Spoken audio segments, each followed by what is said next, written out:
Trauma's hard. And it's really challenging. Hi guys, I am back. It's Lisa. Good to see you guys again. Thank you for everyone that has checked in on us to make sure that we are okay. And for the most part, we have been. I'll get into the last couple of weeks that have been like super challenging, but really overall, the reason I haven't come to you in 6 months is that we've just been super busy with the 3 foster kids that we have had. Last time I was making videos, I was making videos about the cruise that Peter and I took, our transatlantic cruise, and I will next have those videos finally completed. That's my goal. But before I just started editing and posting those videos, I want to just give a quick update. Many things going on that I can't talk about and share, but what I can and what I want to share from our perspective, I wanted to just keep you guys up in the loop. So summer was just very, very busy with our 3. They have a high need for knowing the plan, knowing the schedule. So it had a great schedule posted, a lot of fun activities planned. And I thought that I might have time to edit when they were like occupied doing something, but they have a very high need to always have like constant adult supervision, and it can get difficult if they are just left to play on their own. They are 12 now, almost 11, and almost 9.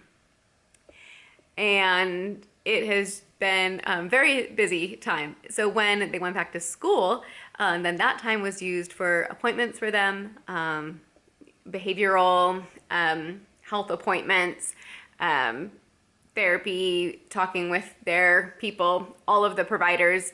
It was a lot of meetings that I had for that, and then also appointments for me and taking care of my mental health. And then when I had downtime, I just used that time to have just some self-care time, watching a show or talking to a friend, going out to coffee with a friend. So I just didn't use that time to edit.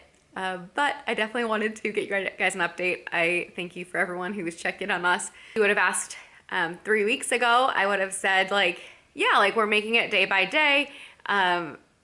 It's been a challenge. Trauma just is really hard, and just working with a lot of different people to help. But all that's changed in the last 3 weeks.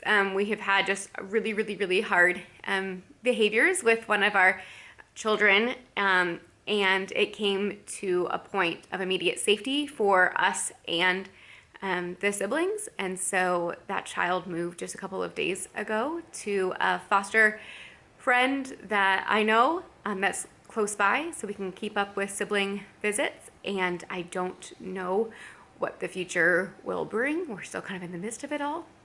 So that's why I can't say too much right now. We are heartbroken by all of this. It's been probably one of the hardest weeks for many different reasons. And I hope to share more in the future. But something that did happen in the midst of all that when we were having our first sibling visit at a park this weekend, the playground beat me, and I have 9 staples in my head. So I'm not sure if you can see those. I'm not sure if I'm filming it correctly.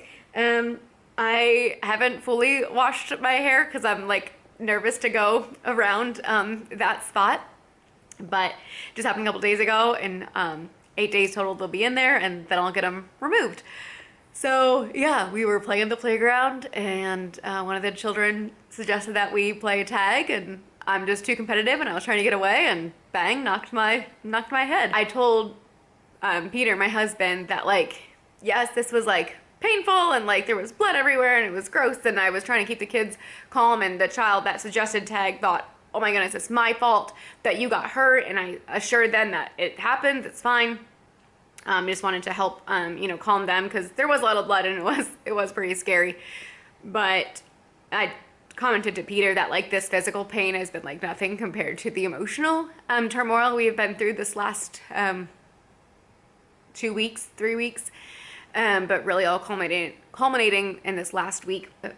So we still have 2 of the 3, and not sure again what's going to happen with that. Just a lot of unknowns right now, which is really super challenging. We know that it was the right call for the time, and we, like I said, just don't know what the future holds. All to say is trauma is really hard, and we can try to point fingers and try to figure out where the breakdown happened, and you know, of course we've been questioning like what could we have done different, and it's just, trauma's hard and it's really challenging. So if you are a foster parent watching this, I want to encourage you to keep going. We've wanted to quit probably, I don't know, 5 times in the last couple of weeks, like quit fostering altogether. But for us, we know that we are called to this, and we don't feel like our time as foster parents is done. Vulnerable kids need someone to help advocate for them, to help get them the help that they need, and we know that we can do that, and we want to do that, and also figure out a way to take care of ourselves in the meantime so we don't get burnt out. Thank you for following this journey. Appreciate you guys, and I know that my head will heal, and it'll just be a couple of days of staples, but it might take a little bit longer for my heart to heal. We love keeping siblings together. That's the reason we got into foster care, because it's very hard to place siblings together, and we did not take this decision lightly, to have the siblings separate for this time being, but we just thought that it was in the best interest of everyone at this point. But we aren't the ones that make that final decision, and so we will just keep advocating for what we have seen, and we will trust God in the midst of this really, really hard thing. And I wish I was coming to you with some better news and that, hey, everything's great. But that's not the reality. And I also have always wanted to share the good, the bad, the hard, and the ugly on this channel. So thanks for watching, and we'll see you in the next video. It'll be a cruise video, so you'll be like, wait, where are you? We're not traveling. Once those are all done, which will take a while, then I'll be able to fill you back in on what's going on in our life, and I'll be able to give a more clear update at that time. So thank you so much, and see you in the next video. Bye, guys.